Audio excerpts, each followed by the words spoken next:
Live mula sa TV5 Media Center Reliance. Kasama ang buong puwersa ng News 5. Ito ang 28th KBP Golden Dove Awards at 13th Makatao Awards Best TV Newscast. Frontline Pilipinas. News 5 Exclusive. Lalaking naningil ng utang sa bataan, binaril ng kapitbahay. Isa pang exclusive. Customer nung una, pero hold-upper pala at may mga kasabwat pa. Pinasok ang bahay ng isang online seller ng mga alahas sa Cavite at ang masaklap, 3 milyong piso ang nilimas. Murahan sa protesta. Paano pa sinisan? Mga rallyista na bad trip kay DILG Secretary John Vic Remulla na tumuntong sa container van habang nakamasid. Panibagong impeachment complaint laban kay Vice President Sara Duterte, pinag-aaralang ihain ulit. Habang si Pangulong Bongbong Marcos naman at his weakest daw sa gitna ng isyu ng korupsyon. Ang dami na po na napaaresto, marami na po rin na kinasuhan, marami na po na naibalik na pondo. Ito ba yung weakest na masasabi natin? Congressman Edwin Garjola, winok-outan si Congressman Leandro Leviste na lumapit para makipag-selfie. Eto na nga. Piolo Pascual, Enrique Hill, Ashton Alviga at iba pang cast ng MMFF entry na Manila's Finest mag-iikot sa iba't ibang panig ng bansa.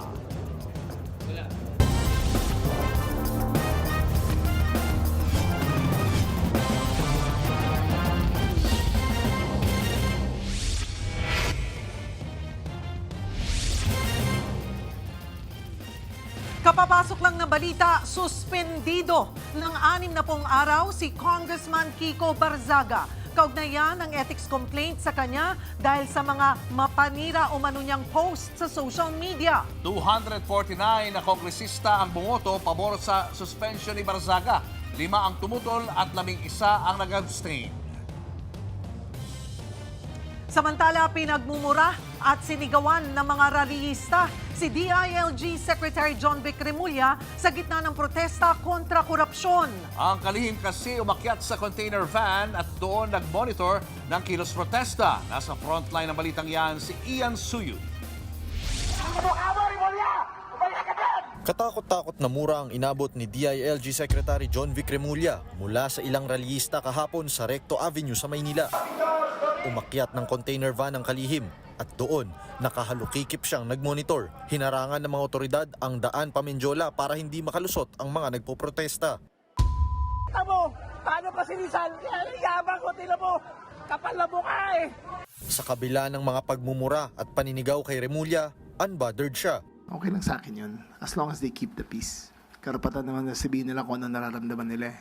Kaya kayo? Nakinukurap tayo? Bago yan, nung umaga ay bahagyang nagkatensyon ang mga pulis at mga rallyista sa Luneta. Kuya, kahit 2 tambol lang.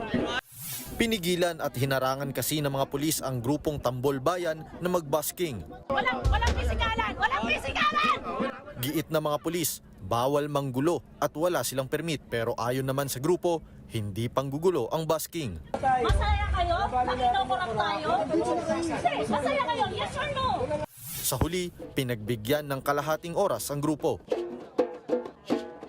Tinawag naman itong pananabotahe ng Alyansang Makabayan. Gabi pa raw kasi nang mako-ordinate ang rally, pero sagot ng mga pulis, sinisecure lang natin yung peace and order dito sa area. nasita rin ng mga rallyistang may takip sa mukha, kabilang ang 3 lalaking dinampot dahil nakabalaklava, gas mask, Kevlar at vest na may nakasulat na press. Paglabag daw ito sa anti-balaklava ordinance ng Maynila, pinalaya rin naman sila. Ang isang binatilyo naman, pinauwi dahil may takip din ang mukha at may dalang tsako. Sa kabila niyan, natuloy hanggang tanghali ang rally sa Luneta.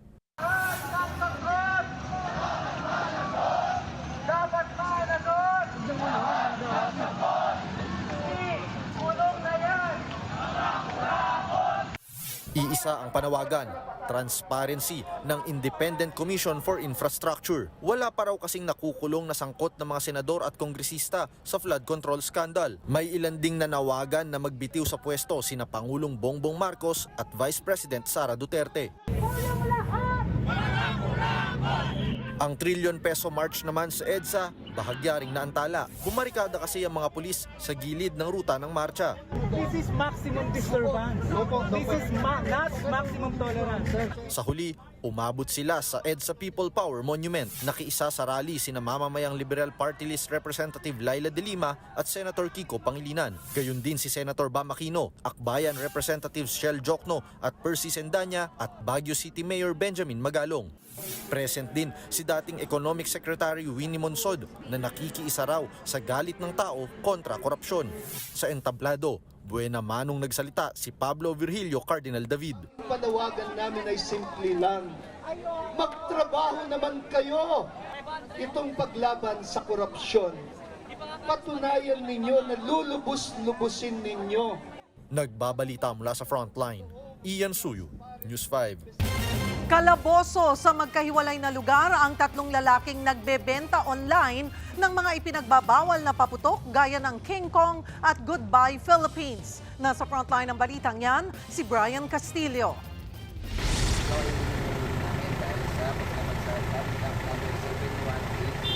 Nahulog sa patibong ng mga pulis ang lalaking yan sa Cabanatuan City, Nueva Ecija. Hindi niya inakalang taga-PNP Anti-Cybercrime Group na pala ang katansaksyon niya online kung saan iligal na nagbebenta ng paputok ang sospek. Nakuha sa sospek ang mga ipinagbabawal na paputok gaya ng King Kong at Goodbye Philippines na nasa 3,000 pesos ang presyo. Sa hiwalay na operasyon sa Tondo, Maynila, arestado rin ang 2 nagbebenta ng paputok online. Bultuhan pa ang alok nilang paputok gaya ng Kabase at King Kong. Halos 8,000 pesos ang halaga ng nakumpiskang paputok sa kanila.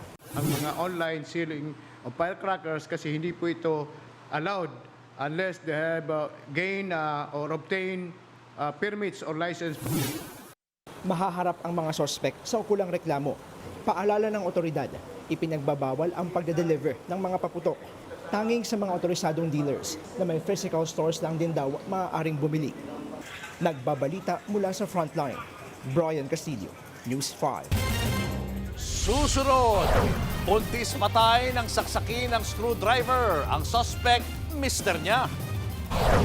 At ang kwento sa likod ng magkakapatid na dinapuan ng kakaibang sakit sa balat. Abangan ang lahat ng yan sa pagbabalik ng Frontline Pilipinas.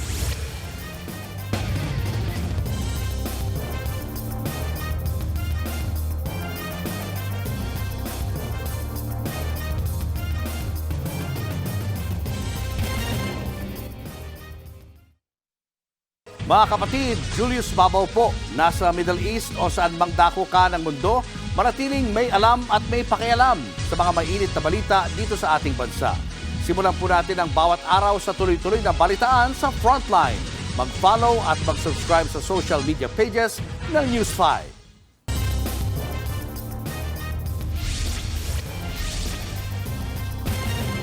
Pinaghampas ng upuan at sinaksak ng screwdriver hanggang sa mamatay. Yan ang sinapit ng isang buntis mula sa seloso niyang asawa. Aniya sa Frontline sa balita si Bril Montalvo ng News 5 Mindanao. May pasa sa ulo at sugat sa tiyan ang 17 anyos na babae sa bayan ng Sultan Kudarat sa Maguindanao del Norte nitong linggo. Isinugod sa ospital ang biktima. Napag-alamang buntis siya pero namatay rin kalaunan. Base sa investigasyon, nagkaroon ng pagtatalo ang biktima at kanyang asawang si Ahmad Abag. Nagkaselosan daw. Minsan daw, tiniro siya nung asawa na, paano kung hindi niya daw kamukha yung bata? Parang nakatatak sa isip niya. Yun, naghihinala siya na baka hindi sa kanya yun. Hanggang sa hinampas ni Abag ng upuan at sinaksak niya ng screwdriver ang biktima. Naaresto rin kalaunan ang suspect. Nahaharap siya sa reklamong parricide. Inilibing naman na ang biktima base na rin sa tradisyong Islam. Nagbabalita mula sa Frontline, Bril Montalvo, News 5, Mindanao.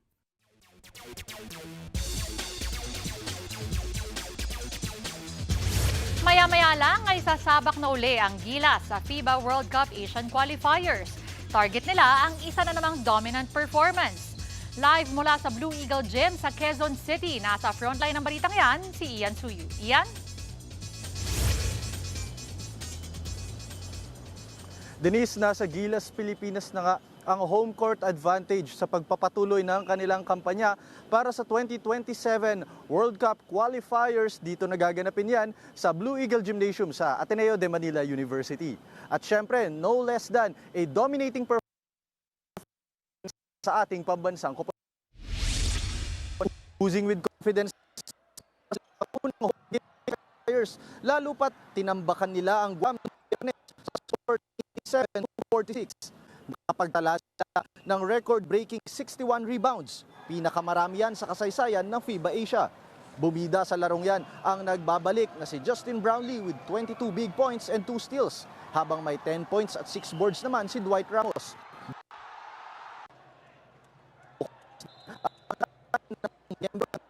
Na si Quintin Milio nagtala ng 6 points and 10 rebounds si QMP kontra sa Guam.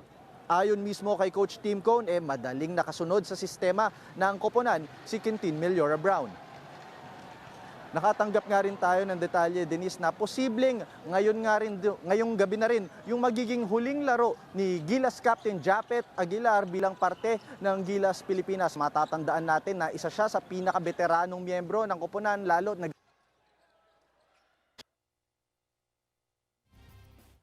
Maraming salamat, Ian Suyu. Susunod, CWS Party List Representative Edwin Guardiola inisnab si Batangas Representative Leandro Leviste sa Kamara. At panibagong bagyo posibleng pumasok sa PAR ngayong linggo. Yan at iba pa sa pagbabalik ng Frontline Pilipinas.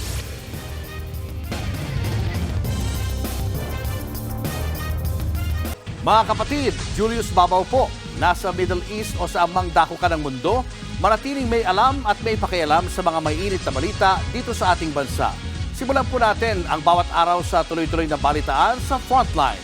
Mag-follow at mag-subscribe sa social media pages ng News 5.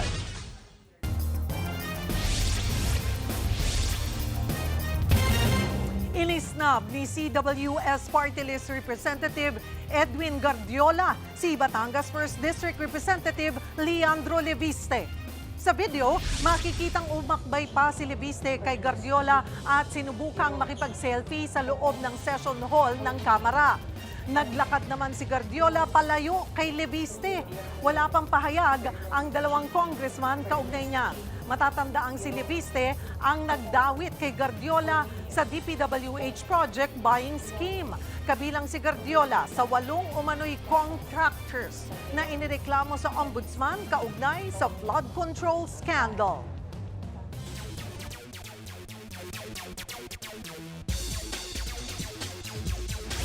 Natapos sa majority draw ang professional boxing debut ng anak ni People's Champ Manny Pacquiao na si Jimwell. Nakalaban ni Jimwell ang Amerikanong si Brendan Lally. Agresibo ang American boxer pero sinagot naman siya ni Jimwell ng mga counter. 2 judges ang nag-score ng 38-all habang isa ang 39-37 pabor kay Pacquiao Jr. Ginanap ang 4-round lightweight bout sa California kung saan nagpakita rin ng full support sa kanilang anak sina Manny at Jinky Pacquiao. At yan muna ang latest sa Frontline ng sports. Ako po si Denise Sam. Susunod, News 5 exclusive, lalaking naningil ng utang, binaril, patay. Vice President Sara Duterte at Undersecretary Claire Castro malabo raw maging mag-best friend. Uy, excuse me, hindi ko best friend. Hindi ko best friend si Claire Castro. Wala akong best friend na ganyan mag-isip. Admitted na hindi kami pwede maging best friends. Kasi hindi rin ganun ako mag-isip. At isang babae sa Batangas, halos malusaw na ang mukha. Ano nga ba ang kanyang sakit? Tutok lang mga kapatid, magbabalik pa ang Frontline Pilipinas.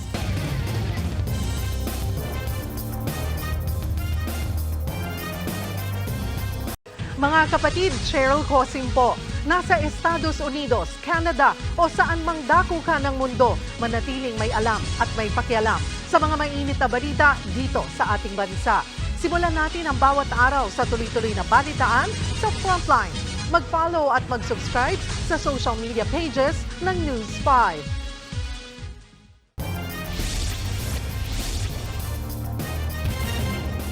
Patay ang isang lalaki matapos barilin sa dibdib sa Mariveles, Bataan.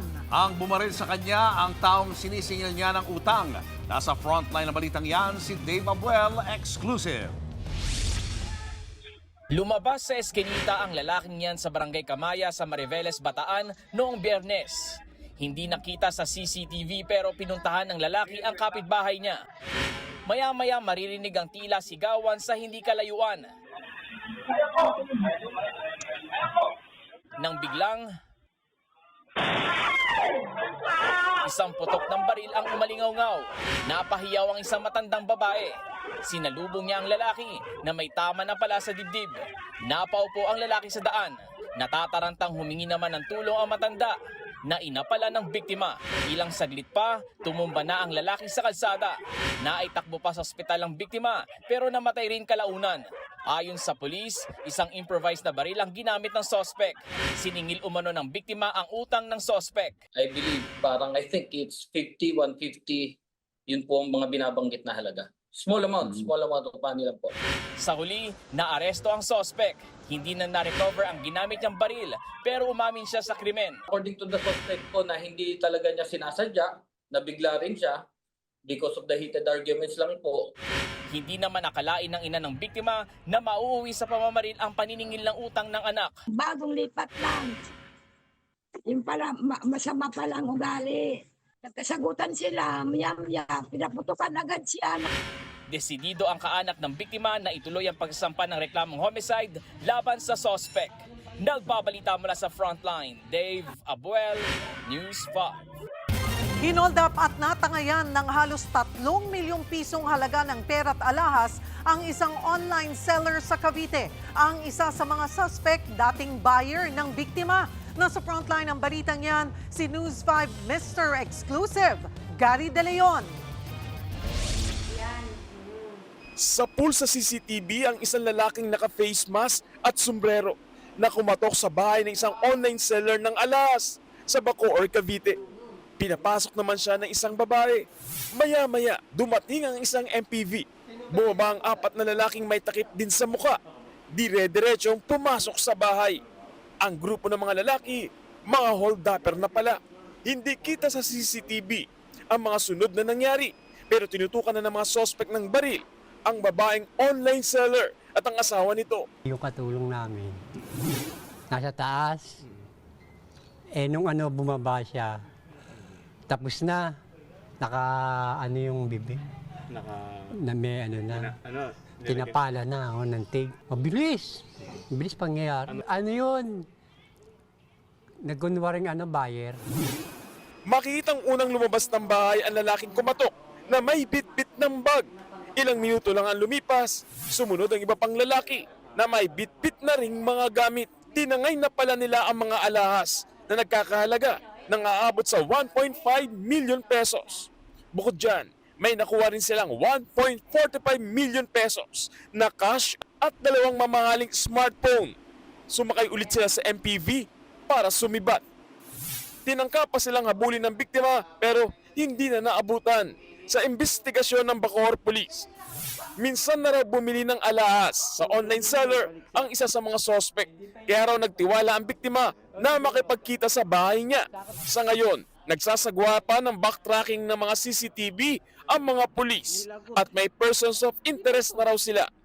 Nagbabalita mula sa frontline, Gary De Leon, News 5. Umuelta ang Malacanang sa mga nagsasabing mahina ang Pangulo sa pagsugpo sa korupsyon.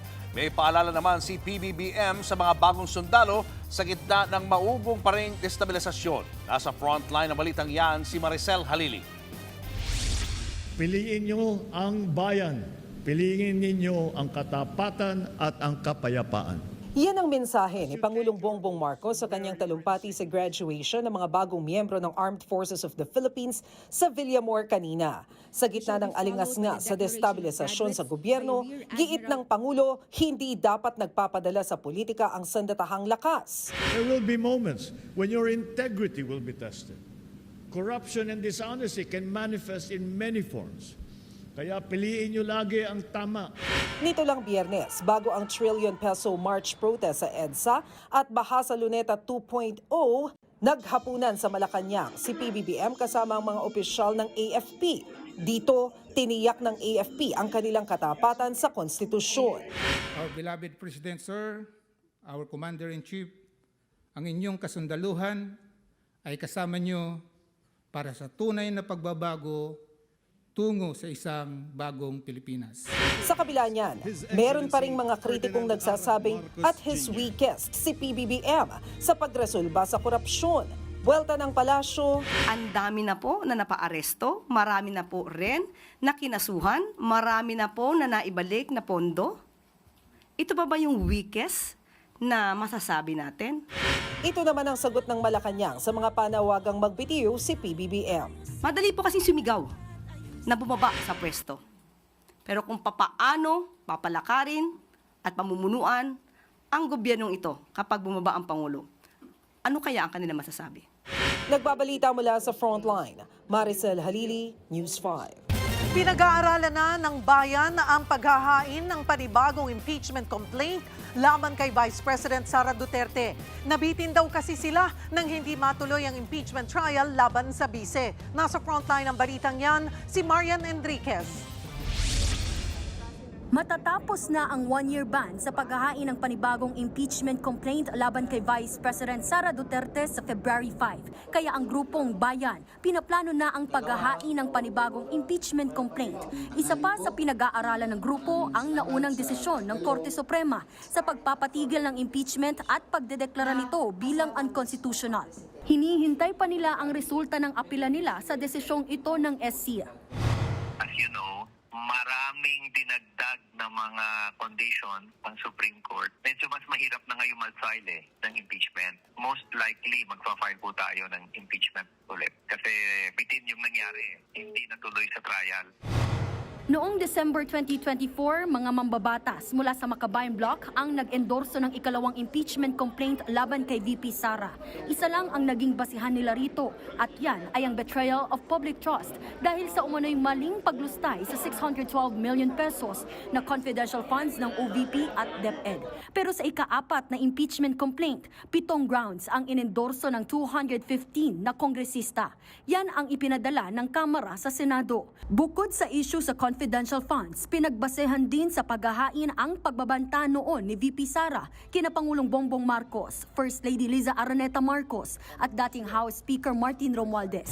Wala pang bagong tugon dyan ang kampo ng Vice Presidente. Pero kanina, flinex ni VP Sara ang mga nagawa at ang aniyay good governance ng kanyang opisina. Ang OVP ay laging handa sa panahon ng krisis. Ang ating determinasyon na maglingkod ay sinasabayan ng dedikasyon sa good governance at operational excellence. Sa gitna ng problema ng bansa sa korupsyon, kasama raw ang bise na susugpo rito. Tuloy-tuloy daw ang kanilang trabaho. Mga kababayan, patuloy tayong lalaban sa kasakiman ng mga iilang mataas na opisyal ng ating pamahalaan. Ganyan din naman ang gustong mangyari ng palasyo, ang matuldukan ang korupsyon. Pero kahit pareho ng layunin, imposible raw na maging close sina VP Sara at Palace Press Officer Yusek Claire Castro. Uy, excuse me, hindi ko best friend. Hindi ko best friend si Claire Castro. Wala akong best friend na ganyan mag-isip. Totoo naman, admitted na hindi kami pwede maging best friends. Kasi hindi rin ganun ako mag-isip. At hindi rin po ako corrupt. Wala akong confidential funds. Nagbabalita mula sa Frontline, Marian Enriquez, News 5. Sumasahod pa rin si Senator Bato de la Rosa kahit halos isang buwan nang hindi sumisipot sa Senado. Wala kasing umiiral na no work, no pay sa Senado ayon kay Senate Committee on Finance Chairman Senator Sherwin Gatchalian. Kailangan daw ay magsubite ng excuse letter ang sinumang absent na senador. Pero sabi ni Gatchalian, wala pa siyang natatanggap mula kay De La Rosa. Si Senator Bato dapat nakatakdang mag-defend ng 2026 budget ng National Defense at mga attached agencies nito. Pero dahil wala siya, sinalo ni Gatchalian ang kanyang trabaho. November 10 pa no-show si De La Rosa sa Senado kasunod ng bali-balitang may arrest warrant na siya mula sa International Criminal Court kaugnay ng war on drugs ng Noy Duterte administration. Sa mga daily wage earners, no work, no pay talaga. Pag sa mga mambabatas, iba yung application, no? Kasi ina-expect nga na kung hindi ka papasok, 'di ba kung session, hindi ka nag-attend, nagpapadala ka ng excuse letter, ba may sakit ka. Si Senator De La Rosa has already gone into hiding. Parang gano'n, ha? Nagtago na po sa ilalim ng bato.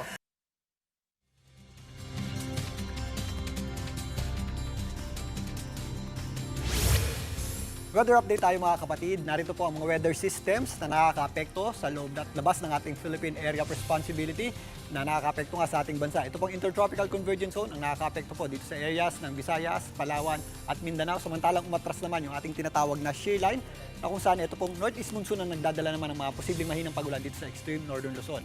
Narito naman ang bagyong Verbena na halos hindi na po kumilos yan dyan at halos nga wala pong pagkilos na nagawa or naganap dyan, pero yan po ay pahina na at wala naman po halos direktang epekto sa ating bansa. Pero ngayon, meron tayong binabantayang panibagong low pressure area sa labas ng ating Philippine Area of Responsibility na huling namataan ng Pag-asa sa layong 1,445 kilometers eastern section ng Eastern Visayas. Nandito po yan sa labas ng ating PAR.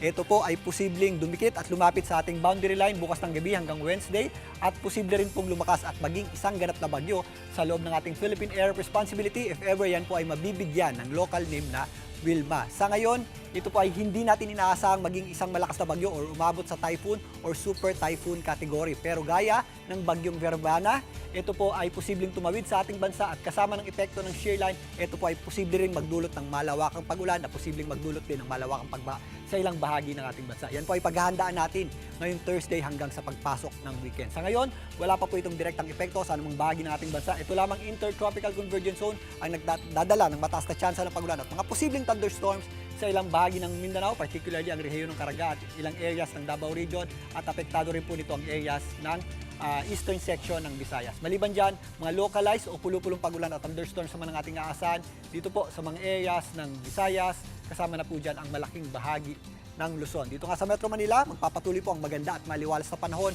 lalong-lalo na tuwing umaga at hanggang tanghali. Pero again, possible pa rin po yung ating mga isolated o localized na pagulan o yung ating mga afternoon showers at thunderstorms kagaya ng nangyari nitong weekend at kaninang hapon. Yan po ay mataas ang tsansa na nagkakaroon tayo ng mga thunderstorms tuwing hapon at gabi. Pero yan po yung mga dagliang pagulan lamang, kaya sa mga lalabas ng bahay, ugaliin pa rin po natin ang pagdadala ng payong o anumang pananggalang sa ulan.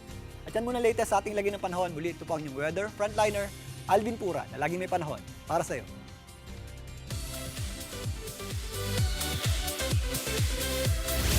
Maayong gabi mga kapatid og sa tanang nagatanaw sa Luzon, Visayas ug Mindanao. Mauna ni ang una sa balitang showbiz.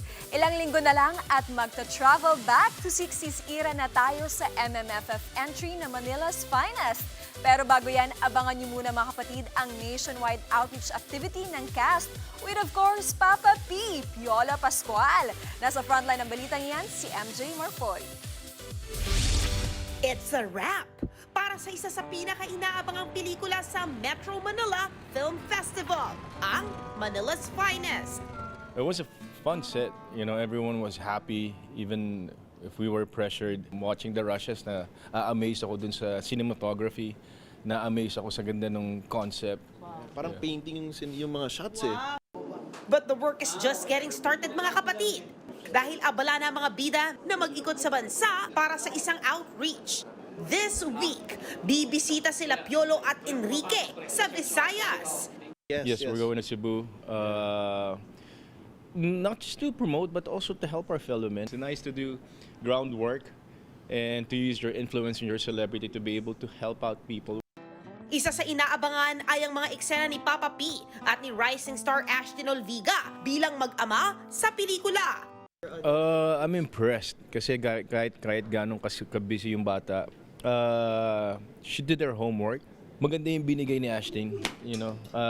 Nakakatuwa kasi very eager to learn and napaka-humble sa set. Mapapanood din sa Manila's Finest ang ilan sa mga OG ng showbiz, gaya na Ariel Rivera, Joey Marquez, Romnick Sarmenta at Soliman Cruz. Kasama rin si Jasmine Curtis Smith at ang MQAA stars na sina Cedric Juan, Pearl Gonzalez, Inday Fatima, Dylan Minor, kasama rin si Ethan David at marami pang iba. Abangan ang Manila's Finest hatid ng Media Quest, Signal at Spring Films ngayong Pasko. Nagbabalita mula sa Frontline, MJ Marfori, News 5. Susunod, magkakapatid sa Batangas, tinubuan ng mga bukol sa buong katawan. Ang kanilang kondisyon, naman na raw. At Andrea Brillantes, na pressure nga ba sa first team-up nila ni Enrique Hill? Utok lang mga kapatid, magbabalik pa ang Frontline Pilipinas.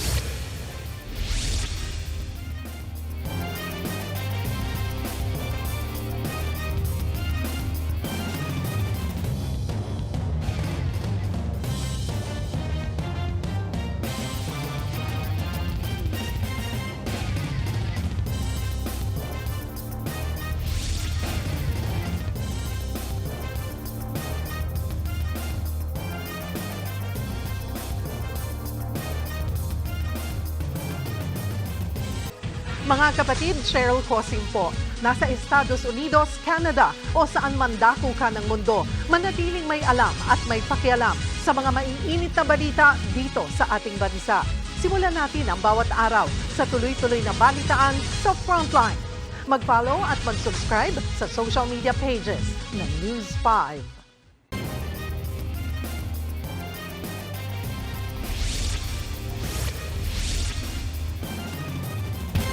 Kalbaryo ang araw-araw na pamumuhay ng magkakapatid na may kakaibang kondisyon sa balat sa Rosario, Batangas. Mistulang natutunaw ang mukha ng isa sa kanila habang tinubuan naman ng mga bukol ang dalawa. Nasa frontline ng balitang yan si Gary De Leon. Sa gitna ng bukirin sa Rosario, Batangas, namumuhay ang siyam na magkakapatid na Oliveros. Tatlo sa kanila ang may kakaibang kondisyon na matagal nang nagpapahirap sa kanila araw-araw. Si Milagros o Agring, simula 2 years old ay tila natutunaw ang kanyang mukha. May bukol po dito. Meron po. Yung una ang utay-utay na lumalaki. Hanggang sa ngayon. Kaya po ako hirap na hirap kumilo. Napakabigat po. Ang bunsong si Percival o Perry, balot ng maliliit na bukol ang katawan. Habang tumatanda, para labas po ang pansin ko po. Ganito. Nung high school po ako, wala po akong ganito. Pero pinakamatindi ang kondisyon ni Rodrigo o Roding. Lumaki ang bukol sa palad hanggang maging cancerous, kaya pinutol ang kalawang kamay niya.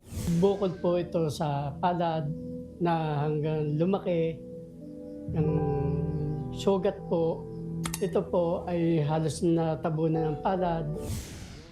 Naman na raw nila ang kondisyon mula sa kanilang ina. Dahil kapos sa pera, hindi na sila nakapagpatingin sa doktor sa loob ng mahabang panahon. Hanggang sa matulungan sila ng kapatid mo, Idol Rafi Tulpo. Dinala sila sa espesyalista at nakumpirmang ang sakit ay neurofibromatosis. Isa siyang genetic na kondisyon ayon kay Dr. Rogelio Balagat ng Rizal Medical Center. Sinuri sila para tiyaking wala ng cancerous na bukol. Binigyan din sila ng programa ng 3 alagang baka, groceries at tulong pinansyal. Malaking tulong po nila sa amin.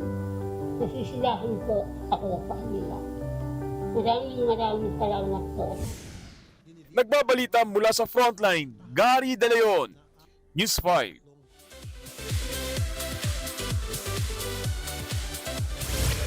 Teaser pa lang, marami na ang na-excite sa first kapatid project ni na Andrea Brillantes at Enrique Hill. Pero pag-amin ni Andrea, nakaramdam siya ng slight pressure. Nasa frontline ng balitang yan si News 5 correspondent Bon Belenario. I'm sorry. I'm sorry as well, my love. Kung may papatay sa akin, I'd rather it be you. OMG! Teaser pa lang, pamatay na! Yan ang 2026 kapatid show na A Secret in Prague. First team up yan ni na kapatid star Andrea Brillantes at Enrique Hill. Happy ako na warm yung pagtanggap ng mga tao, pero syempre, andun din yung pressure na mas kailangan naming galingan. Gaya ng maraming Pinoy, in search of a better life si Michael, played by Ken. At nang mapadpad siya sa Prague, nakilala niya si Kiara, played by Andrea. Kung paanong nag-end up sila sa eksena ng barilan, yan ang dapat nating abangan. Another first for Blight ang makasama sa Metro Manila Film Festival sa pelikulang Reconnect. Ibang Andrea raw ito. Lagi kasi akong alam mo na yung drama-drama, di ba? Lagi very, very serious. Kaya maldi-maldita. Or kaya paawa-awa. Eto, ano lang ako. Just being my bubbly self. Produced by Reality Studios at the Third Floor Studios, ito rin ang first ever producer era ni Gerald Anderson. Itong challenge naman is a good challenge kasi it's testing my patience and my perseverance as a producer. Nagbabalita mula sa frontline. Von Belinario, News 5. Ugma kini ang mga balitang showbiz karong adlaw sa Lunes. Ako si Inday Fatima. At malapit na po ang pinakahihintay ng ating mga kapatid. Tama yan, Cheryl, dahil mamaya, bago ang Batang Quiapo, ay mapapanood na ang premiere ng ating 2025 TV5 Christmas Station ID. Siguradong madarama natin ang walang patid, ang Paskong Kapatid. Super excited ka naman at tangin ninyo usab ugma diri sa TV5 sa 1PH, RPTV, True TV at 105.9 True FM. Kami ang inyong mga kapatid sa Balitaan at Public Service. Walang iwanan sa Frontline Pilipinas.